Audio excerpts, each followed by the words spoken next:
Hello students, now I hope that you have understood it. Now I am starting with the new poem that is The Squirrel. It was written by the Mildred Bowers Armstrong. She loves the animal that is squirrel.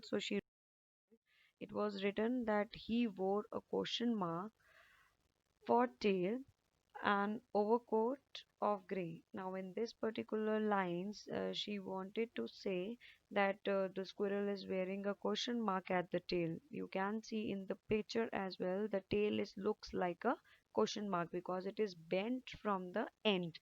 The tip is little bit bented, so it looks like a question mark. Fine.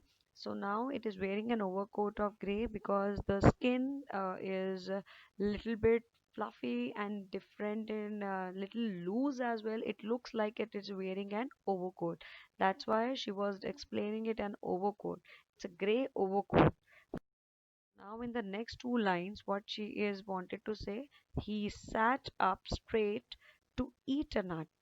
He liked to tease and play. In this particular line, she wanted to say that the squirrel always sits straight. It is on the tree, but still it is sitting straight to eat a nut. This is the posture of a squirrel when it eats. Whenever it eats, it always sits straight and then it eats. Fine. So now he liked to tease and play. He's so naughty that whosoever comes near it, it always play with the character. Like in this particular poem, the squirrel was playing with the you can say with the poet.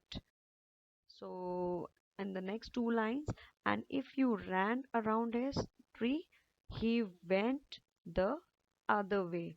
You can see that if you are going near to the squirrel, it always go the other way of the tree. Fine. Have you understood this poem? Let us summarize this poem. That is in the poem, The Squirrel, the Poet. Is The poet Mildred Bowers Armstrong describes a squirrel that she observes in her garden. How the poet describes how the squirrel was covered in a grey fur. It sits in an upright position. It sits in a very straight position on a tree as well to eat a nut. Fine.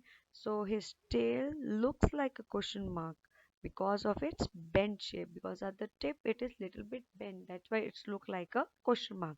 The happy and lovely squirrel loves to play with the poet and her friends. That is so lovely.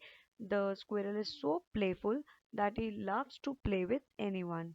Whenever they ran around his tree, he would run to the other side of the tree. When you are going towards the squirrel, it goes to the other side of the tree. The poet tells us about the nature of the squirrel, that it is so innocently naughty and likes to tease anyone who comes near him. Fine. So this is all about the poem. I hope so. Thank you, everyone.